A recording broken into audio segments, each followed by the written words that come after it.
ये महीना वैसे तो बहुत बिजी रहने वाला है, आईपीओस की बहार है। इनफैक्ट 30,000 करोड़ रुपए मार्केट से उठेंगे और बहुत सारे आईपीओस के आज वीडियोस देखने वाले हैं। बट आज मैं जो वीडियो बना रहा हूं वो है विद्या वायर्स लिमिटेड का। यस, 3 तारीख से आईपीओ खुलने वाला है और वायर्स का नाम आते ही वायर्स एंड केबल्स, यस, ये सेक्टर मेरा फेवरेट रहा हुआ है। बहुत सारे स्टॉक्स इस सेक्टर से हमने दिए हुए, जैन साहब के जेम्स में भी, एसपीएल मिड कैप में भी, टीवी पे भी, और हमारे क्लाइंट्स को भी हमने काफी स्टॉक्स रेकमेंड किए हुए इस सेक्टर से, क्योंकि पावर एंसिलरी स्टॉक्स मुझे बढ़िया लगते हैं। पावर सेक्टर में काफी पावर लगता है, सरकार का काफी फोकस है ट्रेडिशनल एनर्जी पे, रिन्यूएबल एनर्जी पे, और इन सब का beneficiary wire and cable sector होता है। और हमने देखा कुछ पास्ट में डिसरप्शन भी हुआ इस सेक्टर में, क्योंकि कुछ बड़े ग्रुप, जब अडानी का नाम आ जाए, बिरलास का नाम आ जाए, पेंट्स में हालांकि डिसरप्शन दूसरे तरीके से आने की वो थी, बट उस तरीके से एशियन पेंट्स में इंपैक्ट आया, बट डिसरप्शन बहुत बड़ा नहीं हुआ। उसी तरीके से मुझे लगता है कि वायर्स एंड केबल्स में भले ही बहुत सारे बड़े नाम आ जाए, बट छोटे प्लेयर्स भी अच्छा कर रहे हैं। और वैसा ही एक स्टॉक है विद्या वायर, जहां पे मैंने नंबर्स देखे तो बहुत ही बढ़िया नंबर्स लगे, फैंटास्टिक फंडामेंटल्स है, पी मल्टीपल वाइज भी, क्योंकि आईपीओ 3 खुल रहे हैं 3 तारीख को, और सबके वैल्यूएशंस को समझना, फंडामेंटल्स को समझना बहुत डिफिकल्ट रहा है। इनफैक्ट मीशो लिमिटेड एक अलग ही टाइप की कंपनी है, ई कॉमर्स प्लेटफॉर्म वाली, उसका भी हमने वीडियो बनाया है। वो कंपनी अच्छी जरूर है, बढ़िया है, बट लॉस मेकिंग है। दूसरी इक्वस है, AEQUS, वो कंपनी भी बहुत ही बढ़िया काम कर रही है, एरोस्पेस के लिए काम कर रही है, एविएशन सेक्टर के लिए, बट वहां पे भी लॉसेज है।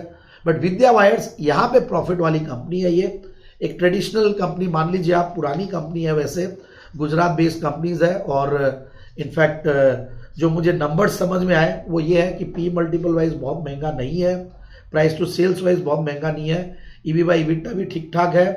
तो करीब 27 के पी मल्टीपल पे आईपीओ आ रहा है, प्राइस टू सेल्स 0.74। मैं दूसरों से भी कंपेयर किया, पेयर कंपेरिजन देखते हैं तो precision wires exactly comparable company मुझे लगती है, क्योंकि बाकी बहुत सारी कंपनियां होती है वो एल्यूमिनियम केबल्स बनाती है, ये कॉपर वाली केबल्स और वायर्स बनाती है, कॉपर वायर्स।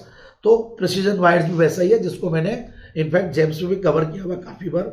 तो यहाँ पे भी मैंने देखा तो ये 49 के पी मल्टीपल पे चल रही है, प्राइस टू सेल्स 1.10 है, ईवी बाई इबिटा 19, ये भी 19 ठीक है।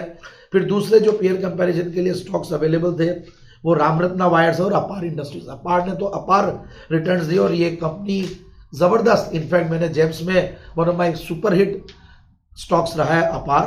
तो मुझे ये सेक्टर इसलिए मैं बहुत कीनली ट्रैक करता हूं और मैंने देखा भी है, और बहुत सारे प्लेयर्स आईपीओज लेके आ रहे हैं और काफी अच्छा रिस्पॉन्स भी मिला और अच्छी लिस्टिंग गेन्स भी हो रही है।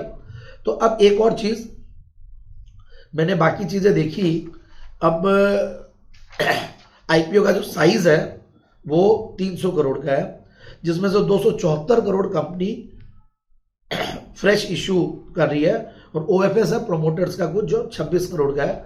बट एक तरफ ये लोग डेट्स को रिड्यूस कर रहे हैं और दूसरी तरफ लोग एक्सपेंशन कर रहे हैं, तो ऑलमोस्ट कैपेसिटी डबल हो जाएगी।